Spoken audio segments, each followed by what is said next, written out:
यदि आप भी ललित नारायण मिथिला विश्वविद्यालय पैट 2024 के इंटरव्यू में शामिल हो रहे हैं या आपके घर में कोई कैंडिडेट है जो इस बार इंटरव्यू में जा रहे हैं या आपके कोई रिलेटिव में है, तो ये वीडियो बहुत खास होने वाला है, इसलिए वीडियो को पूरा देखिएगा। क्योंकि इस वीडियो में हम बात करने जा रहे हैं कि अगर आप इंटरव्यू के लिए जाते हैं तो कौन कौन से डॉक्यूमेंट्स ले करके जाने हैं। ठीक है, अभी तक आप सभी लोगों ने अपना कॉल लेटर डाउनलोड कर लिया होगा। अगर नहीं किया है तो फटाफट जाकर के अपना पहले कॉल लेटर डाउनलोड कर लीजिए, ताकि आपको यह पता चले कि आपको किस डेट को नहीं कितने बजे बुलाया गया है आपके कंसर्न्ड सब्जेक्ट के डिपार्टमेंट में जहां आपका इंटरव्यू होने वाला है। ठीक है, और उसी कॉल लेटर में डॉक्यूमेंट्स की भी लिस्ट दी गई है, क्या क्या डॉक्यूमेंट्स लेकर के आने हैं, जिसमें सबसे महत्वपूर्ण है रिसर्च प्रपोजल। बिल्कुल ध्यान सुनिएगा, रिसर्च प्रपोजल आपको भी लेकर के जाने हैं 2 कॉपीज। रिसर्च प्रपोजल कैसे बनाए, नहीं उसके लिए हमने एक वीडियो ऑलरेडी अपलोड की हुई है यूट्यूब पर, आप उसको जाकर के देख सकते हैं।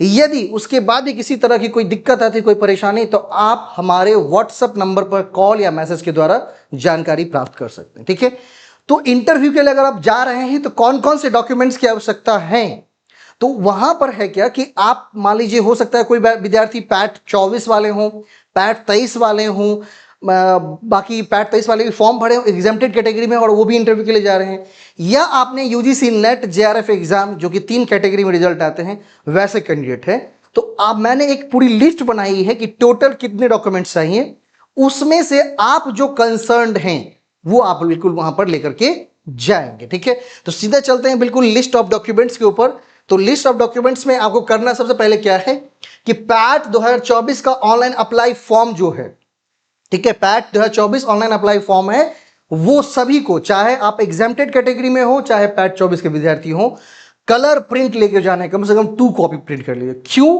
क्योंकि आपके कॉल लेटर पर लिखा हुआ है कि वो अप्लाई फॉर्म लेकर के आनी है जिस पर रंगीन फोटो लगा होना चाहिए। तो रंगीन फोटो तभी आ पाएगा जब आप कलर प्रिंट करेंगे, तो कलर प्रिंट बिल्कुल कर लीजिएगा जो भी विद्यार्थी होंगे सब।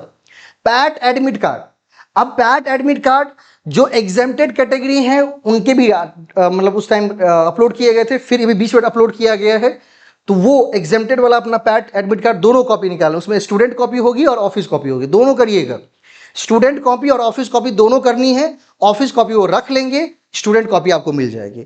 जो 24 के अभ्यर्थी थे जो एग्जाम देने गए हैं, तो वो अपना ओरिजिनल जो है वो लेकर के जाना है और उसकी 2 फोटो कॉपी लेके जानी है। मैंने पहले ही दिया 2 सेल्फ अटेस्टेड फोटो कॉपी सबकी करवानी है, 2-2 कॉपी कम से कम करवा लो। ठीक है, पैट रिजल्ट, अब जो एग्जेम्प्टेड कैटेगरी में है उनका तो रिजल्ट नहीं आया होगा, ठीक है, उनको तो सीधा इंटरव्यू में जाना है, लेकिन जो पैट 24 के अभ्यर्थी थे जिन्होंने एग्जाम दिया था उनको पैट रिजल्ट अपने सिलेक्शन लिस्ट जो है, जिस लिस्ट जो पूरी जो लिस्ट आई थी 13-14 पेज की, उसमें जिस पेज में आपका नाम हो वो पेज खाली आप निकाल लीजिएगा और वहां पर हाईलाइट आप बिल्कुल कर देंगे। ठीक है, इसके बाद है पैट स्कोर कार्ड। पैट का स्कोर कार्ड पेपर 1 में पेपर 2 में कितने मार्क्स आए वो भी अपलोडेड है, आप वहां से जाकर निकाल सकते हैं पैट स्कोर कार्ड। ये चारों चीजें यहां तक 4 तक आ गए। अब पैट इंटरव्यू कॉल लेटर, चाहे आप एग्जाम्प्टेड हो चाहे पैट 24 के अभ्यर्थी हो, आपको डाउनलोड करके ले जानी है, वो भी 2 कॉपीज। पीजी के मार्कशीट आपको लेके जाने हैं, तो आप एग्जाम्प्टेड वाले हो या पैट 24 के अभ्यर्थी हो आपको ले जाने हैं, ओरिजिनल भी लेके जाना है। जितनी भी डॉक्यूमेंट्स आप फोटो कॉपी करके ले जाएंगे सबके ओरिजिनल भी लेकर साथ में जाने हैं ताकि उसे वेरीफाइड होगा। तो पीजी के मार्कशीट ओरिजिनल रखनी है। उसके बाद पीजी का एडमिट कार्ड, वो भी आवश्यक है। पीजी का एडमिट कार्ड कभी कभी मांग भी देते हैं, कभी कभी नहीं मांगते हैं, लेकिन पीजी का एडमिट कार्ड आप जरूर रख लीजिएगा, उसकी फोटो कॉपी रख लीजिएगा। ठीक है, कास्ट सर्टिफिकेट, आप जिस कास्ट को आप क्या करते, अगर आप जनरल हैं तो फिर कास्ट सर्टिफिकेट की आवश्यकता नहीं है, लेकिन यदि आप ईडब्ल्यूएस हैं, एससी हैं, ओबीसी हैं, एसटी में हैं, तो आपको कास्ट सर्टिफिकेट की आवश्यकता होगी, तो उसकी ओरिजिनल और फोटो कॉपी भी लेकर के जानी। इसके बाद आएंगे फिर रेसिडेंशियल सर्टिफिकेट। अगर आप कास्ट मतलब अगर आप कहीं ना कहीं क्लेम करते हैं, मतलब रिजर्वेशन क्लेम करते हैं, या ईडब्ल्यूएस वाले हों, ओबीसी हों, एससी एसटी हों, तो आपको residential certificate, income certificate, EWS certificate, और ओबीसी और एससी एसटी वालों को नॉन क्रीमी लेयर सर्टिफिकेट भी लगाना आवश्यक है। अगर आप दिव्यांग हैं, दिव्यांग कोटे को आप क्या करते हैं, क्लेम करते हैं, तो दिव्यांग सर्टिफिकेट की आवश्यकता होगी, ओरिजिनल एंड फोटो कॉपी दोनों। नेट जेआरएफ, अब यहां से अगर आप नेट जेआरएफ पास हैं, अब यहां तक पैट 24 वाले की बात होगी, अगर आप नेट जेआरएफ के अभ्यर्थी हैं, नेट जेआरएफ का निकला हुआ है, तो उसके सर्टिफिकेट और लेटर जरूर लेकर के जानी है। 5 कॉपी ऑफ फोटोग्राफ, वैसे 4 मांगा जाता है, मैंने 5 बोल दी है। 5 कॉपी ऑफ फोटोग्राफ, जो आपका कलर फोटोग्राफ जो आपने फॉर्म में डाला होगा वही फोटोग्राफ आपको लेकर जाना है। आईडी प्रूफ में आप Aadhaar card, PAN card, other identity proof लगा सकते हैं। आप उसके ओरिजिनल भी लेके जाएं, फोटो कॉपी भी 2 करवा लें। And most of the important research proposal 3 copy ले लीजिएगा।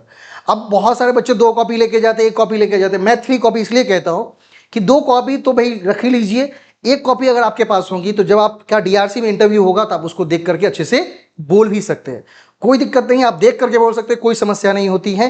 अपने ऑब्जेक्टिव हाइपोथेसिस जब ये जितने भी इंटरव्यू हुए सब में देखकर बोला गया है, आप देख करके भी बोल सकते हैं। बस सही तरह से अपनी रिसर्च प्रपोजल को क्या करनी है, वहां पर एक्सप्रेस करनी है। ठीक है, तो आई होप पूरी जानकारी आपको मिल गई होगी कौन कौन डॉक्यूमेंट्स की आवश्यकता है।